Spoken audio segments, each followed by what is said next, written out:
Bonsoir, je m'appelle Pierre-Emmanuel Le Goff, je suis le producteur et réalisateur et co-réalisateur pour être plus précis du film Dans la peau de Thomas Pesquet qui est effectivement présenté aujourd'hui à Média en Scène. C'était d'autant plus important pour nous d'être présents ici que France Télévisions, Les Nouvelles Écritures sont coproductrices et diffuseurs de ce film, qui a la particularité d'être le premier film tourné en réalité virtuelle, en prise de vue réelle dans l'espace. Et donc ce film, comme son nom l'indique, est un film qui va retracer la mission de Thomas Pesquet en 2 fois 15 minutes. Une première partie consacrée à l'entraînement de Thomas Pesquet et une deuxième partie qui se consacre à la partie spatiale, c'est-à-dire depuis le décollage depuis Baïkonour jusqu'à une sortie dans l'espace et puis un voyage dans le cosmos pour terminer l'expérience. Donc l'idée, c'était vraiment de se glisser dans la peau de Thomas Pesquet et le défi a été relevé tant d'un point de vue économique que technique que narratif, j'espère en tout cas. Et il a déjà récolté pas mal de sélections au festival et un prix récemment au 360 Film Festival, prix du jury. Donc on est très content déjà de la carrière qui est en train de se lancer sur le film. Concrètement, en termes de genèse, on n'est pas arrivé tout de suite à la conclusion qu'il fallait faire un film en réalité virtuelle. C'est arrivé au bout d'un cheminement que je trouvais intéressant de rappeler. Tout d'abord, on a produit un documentaire qui s'appelait Gravité Zéro, qui est un documentaire sur un astronaute allemand.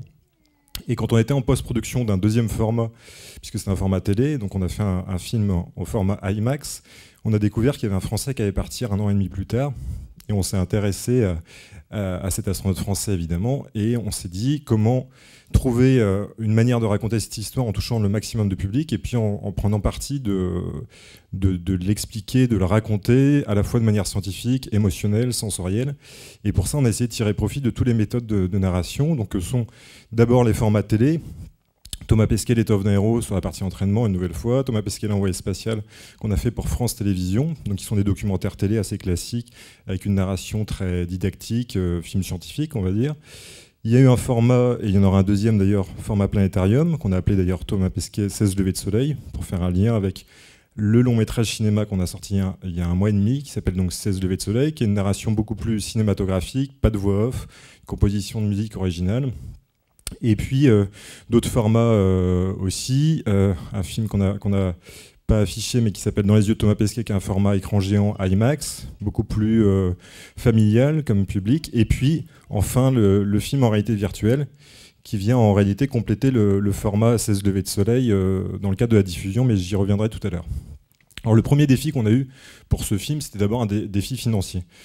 Puisque concrètement, on tournait dans l'espace, enfin tournait déjà dans un peu tous les territoires où s'entraînent les astronautes, c'est-à-dire aux États-Unis, à Houston, en Russie, à Moscou et à Cologne, où s'entraînent les astronautes européens de façon spécifique. Ça coûte cher, surtout quand on utilise du nouveau matériel. Et puis la deuxième partie qui était dans l'espace coûtait pas très cher en soi, puisque Thomas n'était pas rémunéré en tant que tel, en tant que cadreur. Par contre, en termes de post-production, il y a eu tout un tas de défis qui fait que l'enveloppe qui était plutôt autour de 600-700 000 euros est arrivée assez vite à quelque chose autour de 1 million d'euros. Donc c'est un premier défi que je trouve intéressant de rappeler. Comment aujourd'hui, dans un écosystème qui n'est pas encore complètement, on va dire, mis en place, mature, comment réussir à financer des films avec des budgets pareils? C'est pas simple.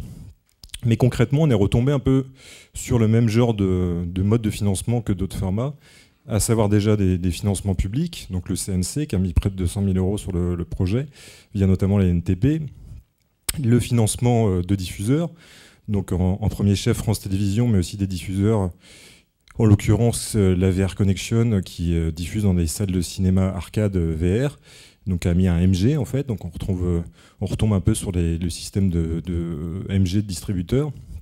Et puis des apports en industrie de la part de l'ESA, de la NASA, des apports en production en industrie, aussi du côté de Prospect TV, DV Group qui étaient nos partenaires sur le film, et puis des financements étrangers, puisque c'est vraiment un projet d'envergure internationale, donc le Medienboard notamment en Allemagne, et puis au coup par coup des partenaires plus techniques, il y a eu HP notamment, Intel, donc tout ça s'est agrégé au fur et à mesure. Mais c'était vraiment un premier défi qu'on a à peu près réussi à relever, mais pas tout à fait, ce qui me renvoie à une autre partie d'ailleurs, qui est celle des revenus complémentaires qui permettent notamment de réussir à rentrer dans ces frais quand on a des budgets aussi importants. L'autre contrainte qu'on a rencontrée, je ne vais pas rentrer dans tous les détails, mais vous faire un petit panorama quand même des contraintes, notamment d'un point de vue général. Quelles sont les contraintes qu'on rencontre quand on fait des films en réalité virtuelle? La première chose, c'est les contraintes matérielles. puisque concrètement, il y a pas mal de concurrence sur le type de caméra qui existent, mais c'est souvent des prototypes, d'autant plus il y a 1 an et demi, 2 ans, quand on a commencé la production du film, c'était vraiment les premiers modèles, il y avait des fils qui se baladaient de partout, il n'y avait pas de caméra compacte probante. Résultat, c'était déjà un défi de travailler sur ce type de matériel prototypal. Ensuite, des techniciens qui manquent d'expérience sur la durée, ce qui fait que justement, dans le cadre de la production du film, on se retrouve avec parfois des moments au tournage où on prend plus de temps que prévu, des moments en post-production où des choses n'ont pas été bien anticipées au tournage et ça pose d'autres problématiques. Et ça, forcément, c'est, on va dire, le lot un peu de tous les pionniers dans les nouveaux formats. Ensuite, une quantité d'images extrêmement importante à traiter. Pareil, en termes de temps de travail, de post-production, quand on a 6 caméras, 8 caméras, ça veut dire autant de cartes mémoire, autant de matériel à décharger, à backuper, etc. Donc une inflation assez importante du coût et puis du temps de production et de post-production. Ensuite, en l'occurrence, sur un thème comme ça, comme le spatial, on était complètement tributaire du planning des astronautes. Donc on avait un temps limité d'installation. On ne pouvait pas se permettre de demander aux astronautes concrètement de refaire une séquence. Parfois on l'a fait, mais c'était vraiment dans un cadre très limité. Donc ils s'entraînaient, nous on les suivait, on posait la caméra, on avait 10 minutes pour le faire, parfois même on était pris de court. Ça forcément, c'est pas idéal, surtout quand on travaille avec du matériel qu'on ne connaît pas bien. Et puis... par ailleurs, la relation à distance, ça c'est vraiment quelque chose qui est important. Avec Thomas Pesquet quand il était dans l'espace, donc pour la partie spatiale, ça c'était évidemment une contrainte qui était pas évidente, que ce soit sur les formats long métrage, documentaires, télé, etc. Mais encore plus quand on travaille sur un format innovant, de demander à un astronaute qui n'a jamais utilisé ce type de caméra de le faire sur son temps de travail dans l'espace, enfin pas tout à fait sur son temps de travail, mais sur son temps disponible d'astronaute, c'est-à-dire une journée par semaine. C'était un défi qui était assez grand, surtout que nos seules modalités d'échange, c'était par mail, concrètement, de façon assez épisodique. Donc c'était loin d'être évident. Et puis les autres défis techniques, plus précisément sur Terre et dans l'espace, c'était les contraintes, notamment de l'eau, puisque concrètement on a tourné dans la plus grande piscine du monde dans laquelle se situe la Station Spatiale Internationale. Je ne sais pas d'ailleurs si certains d'entre vous ont vu le film, mais vous aurez pu découvrir donc, une séquence assez immersive où on plonge littéralement sur la réplique de l'ISS. Donc l'eau en 360, c'est compliqué. On en a un peu fait les frais d'ailleurs, parce que on ne peut pas trop vérifier où on en est des tournages. Si tout se passe bien, je suis désolé. Et c'est vrai. Bon, merci. Et le chaud, le froid, notamment, par exemple, là, on a une séquence qui est assez explicite. C'est sur le pas de tir, on a posé la caméra 24 heures avant, par moins 20 degrés. Donc non seulement il y avait la problématique du froid, donc il fallait faire tenir la caméra qui, en l'occurrence, c'était... Alors il y avait des caméras 360, c'était des rigs GoPro, comme ça, il y a 6 caméras. Et il y avait aussi une caméra Red Epic Dragon, qui est une caméra 6K avec un fisheye, ce qui permettait d'avoir une hémisphère en fait, mais de très bonne qualité, donc une image hémisphérique. Et cette caméra, donc on a dû la déposer 24 heures en amont, par moins 20 degrés, avec un système d'isolation que vous verrez d'ailleurs dans la séquence suivante, ce qui permettait de lui faire tenir le choc pendant la nuit. Et en plus, on avait la nécessité de faire un démarrage en différé de 24 heures, parce qu'on n'avait plus accès au pas de tir. Donc on avait dû développer un système de déclenchement mécanique. Donc c'était une séquence très stressante à tourner, mais on a réussi à l'avoir. Et dans l'espace, alors il y avait les contraintes de nouveau de la chaleur et du froid, notamment lors de la sortie extravéhiculaire, où on subit des températures de moins 150 à plus 150 degrés. Donc il fallait réussir à avoir des systèmes d'isolation de la caméra extrêmement pointus, qu'on n'a pas développé nous-mêmes. C'est dans le cadre d'un partenariat avec la NASA et puis le constructeur GoPro, en l'occurrence, que ça s'est fait. Et puis en post-production, dans l'espace, ce qu'on ne sait pas forcément, ce qu'on avait découvert sur une précédente production, mais c'est qu'il y a du rayonnement cosmique qui fait qu'en fait les capteurs sont impactés et des pixels sont morts, et donc on doit les retravailler en post-production, ce qui fait une nouvelle inflation, d'autant plus quand on est sur du 360 degrés, où on a 6 à 8 images à traiter en post-production.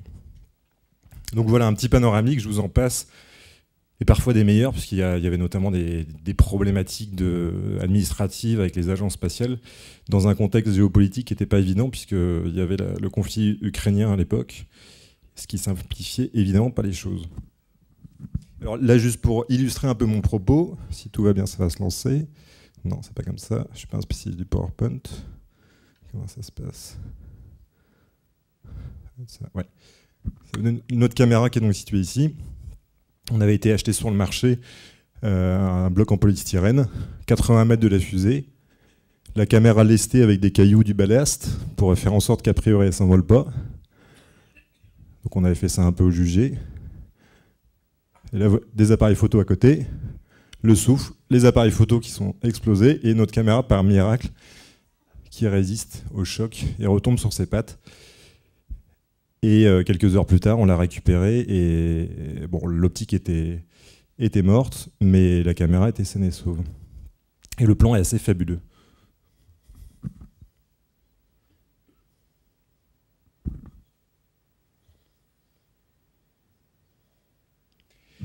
Alors, autre problématique, au-delà de la problématique donc, financière et technique, la question de la narration que vous avez sans doute abordée dans la conférence, j'imagine, avant. Alors, la narration, pour nous, c'était d'autant plus important qu'on était avec une volonté de nous démontrer qu'il y avait un écosystème qui allait pouvoir se mettre en place. Donc, qui dit écosystème dit réussir à toucher le grand public. Et à travers un film sur l'espace, a priori, on peut toucher le grand public, mais on voulait en plus aller jusqu'à toucher les enfants, enfin les jeunes, pour des questions de sécurité. Il ne faut pas diffuser un film en VR à des enfants de moins de 8 ans, on va dire, mais le public des 8-15 ans, évidemment, nous intéressait. Donc on a fait un choix en termes narratifs de commencer le film et de le conclure par une séquence qui se passe dans une chambre d'enfant et qui en plus renvoie à la vraie vie de Thomas Pesquet, qui a décidé de devenir astronaute quand il était enfant et que son père lui faisait une fusée en carton dans laquelle il montait. Et donc on a repris ça, on l'a remis en scène. L'idée étant donc que tout à chacun, l'enfant en chacun de nous, puis les enfants s'identifient à ce personnage et se glissent d'autant mieux dans la narration, dans la peau de Thomas Pesquet. Par ailleurs, il fallait réussir à la fois à impliquer le spectateur dans le processus narratif et la manière de se balader dans l'image. Et donc l'impliquer, et pour l'impliquer, on a instauré en fait une mise en scène où Thomas s'adresse à nous, au moins au début du film. Je ne sais pas si vous l'avez testé une nouvelle fois, mais c'était important pour nous de guider le spectateur par ce guide en fait, qui est Thomas Pesquet, qui nous indique où regarder. Et donc on comprend d'autant mieux comment naviguer dans le film. Ensuite, les moyens. Donc les moyens qu'on a mis en place pour bien capter l'attention du spectateur et lui faire comprendre le dispositif, c'est donc cette maîtrise de la mise en scène, et Thomas y a participé grandement puisqu'il a accepté par moment, quand on était seul avec lui, de se mettre en scène, de dire certaines phrases. Donc une écriture finalement dans un documentaire qui relève par moment de la fiction, un petit peu, de la mise en scène en tout cas. Immerger progressivement le spectateur, lui faire comprendre le principe, ça je l'ai expliqué. Et un autre défi qu'on avait, c'était de savoir, et d'ailleurs c'est des discussions qu'on a eues au moment du montage notamment, de savoir dans quelle mesure dans un dispositif de film en réalité virtuelle on pouvait alterner le point de vue subjectif et le point de vue objectif, ce qui n'était pas évident, ce qui paraît évident dans un film documentaire classique, mais dans un film en réalité virtuelle, souvent, et le titre d'ailleurs rappelle ça, on se glisse dans la peau d'eux, donc dans la vision d'eux, donc dans l'instance de regard du personnage principal. Mais là, évidemment, avec un personnage comme Thomas Pesquet, il était important pour nous de à la fois se glisser dans sa peau, de ressentir ce qu'il ressent, mais aussi de voir ce qu'il ressent, donc de s'en externaliser, de voir ses émotions, de le voir à l'image, tout simplement, donc d'alterner ces deux points de vue. Ce qui était loin d'être évident en amont du montage, qui a été pensé à l'écriture, mais on s'est rendu compte en fait que ça marche, et vous pourrez le constater en voyant le film. Donc là, c'est bon, j'ai fait le tour à peu près. Puis on pourra revenir là-dessus lors des questions. Autre problématique, le montage. Alors sur le montage et le sound design d'ailleurs, l'un et l'autre sont vraiment liés, puisque le sound design a une importance très centrale, dans le sens où c'est le sound design qui va, enfin en tout cas le travail sonore au sens large, qui va permettre de naviguer dans l'image et de guider le spectateur pour lui indiquer à quel endroit regarder. Donc ça, c'est une nouvelle manière de penser le montage.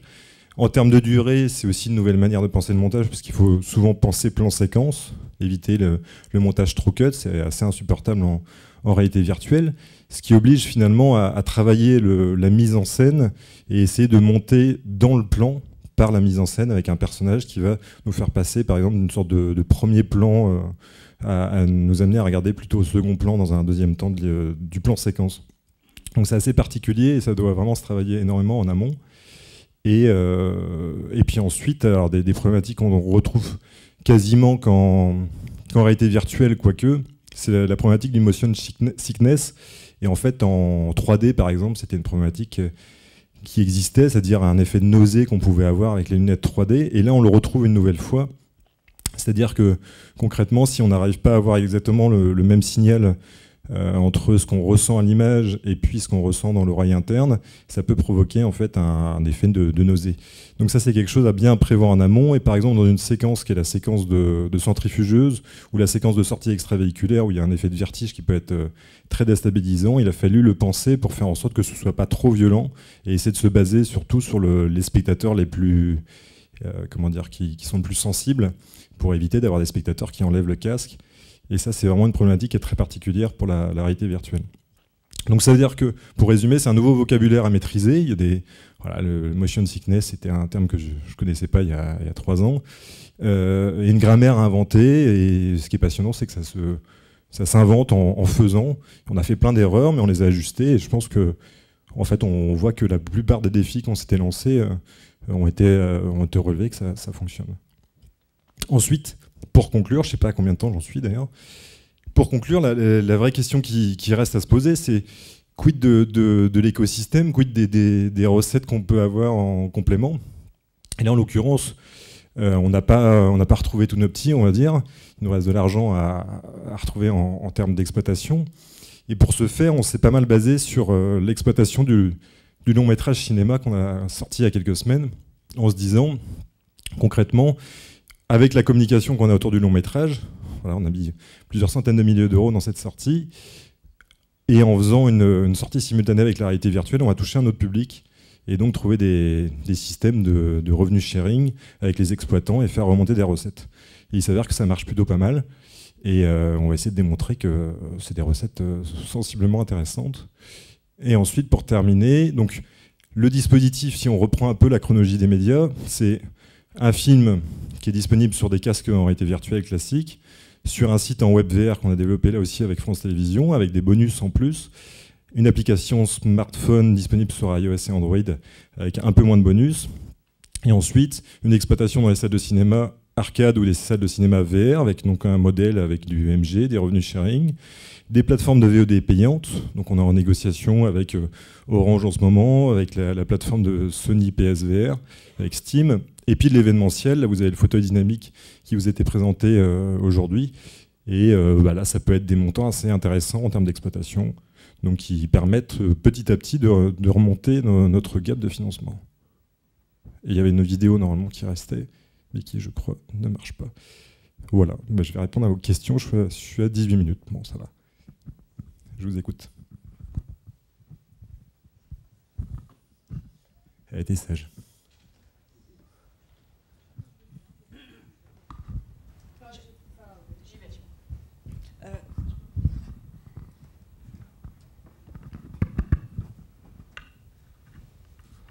Bonjour, merci pour la présentation, elle est très bien faite. En fait, j'aurais bien aimé savoir comment vous avez vendu le projet au départ et qu'est-ce que vous aviez comme document. Enfin, vous avez amené quoi? Parce que c'est quand même non seulement, ok, on est sur du secteur réalité virtuelle, donc c'est nouveau, mais en plus vous prenez des risques énormes avec le projet que vous avez. Donc je me dis, à vendre et à proposer, ça n'a pas dû être très facile. Nos premiers interlocuteurs, en l'occurrence, c'était le CNC. Donc on l'a vendu sur dossier papier avec une mise en page à chiader un maximum, avec un scénario qui prenait en compte notamment le déplacement dans l'image, les zones d'attention, essayer vraiment de donner à travers une écriture finalement assez classique, du texte, mais donner à voir un maximum. Mais c'était pas évident. Puis on avait des images quand même assez rapidement de tournée, c'est-à-dire qu'on a investi avec DV Group notamment sur du matériel, et puis ils nous ont fourni des techniciens, et on a commencé assez vite à pouvoir agréger à ce dossier papier des séquences qu'on avait tournées pour essayer de démontrer que ça fonctionnait, qu'on maîtrisait notre sujet, la partie technique aussi, notamment donc en partant tourner à Cologne par exemple, première fois avec la séquence de centrifugeuse. Et puis après, avec nos propres moyens, on est parti à Houston, filmer un décollage où Thomas était backup, donc un décollage de jour. Et voilà, les éléments qu'on avait, on avait essayé de faire un petit teaser. Mais ça n'a pas été facile parce que concrètement, il y avait Arte dans un premier temps qui s'était mis sur la réalité virtuelle. Ensuite, il y a eu France Télévisions. Mais on arrivait avec un budget un plan de financement qui était pas simple, qui n'était pas complètement verrouillé. Et puis une inflation en termes de tournage, le stress de ne pas être sûr de pouvoir tourner en VR même dans la station spatiale. Donc il y avait beaucoup de points d'interrogation. Et donc vraiment, au début, ça a été très compliqué. Et puis après, quand France Télévisions est arrivé, ça nous a donné vraiment une bouffée d'oxygène pour réussir à compléter ça. J'ai répondu à votre question. Oui, absolument. Juste, du coup, vous avez mis combien de temps à le faire ? 2 ans et demi, quelque chose comme ça. Bravo. Surtout qu'on a fait 8 formats en fait en tout, et donc c'est là où c'était d'autant plus complexe, c'est qu'on faisait la production, je réalisais, et puis la distribution aussi qu'on prend en charge. C'était vraiment un peu une usine à gaz, ouais. C'est pas très écolo du coup. Merci, bravo.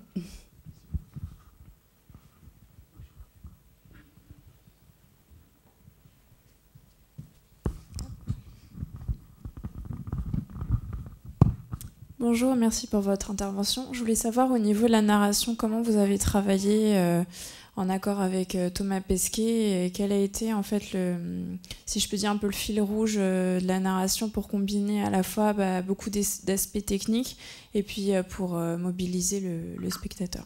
Voilà, merci. Alors, si on parle de la narration simplement de la réalité virtuelle, comme je l'ai expliqué tout à l'heure, on a essayé d'apporter une couche de fiction, et ça, Thomas était assez d'accord avec ça. Il comprenait notre démarche, puisque quand on l'interviewait sur la genèse de son envie de devenir astronaute, il nous disait régulièrement, voilà, j'étais enfant, mon père me fabriquait une fusée en carton, et je partais dans l'espace comme ça. Donc forcément, c'était une piste qui nous intéressait.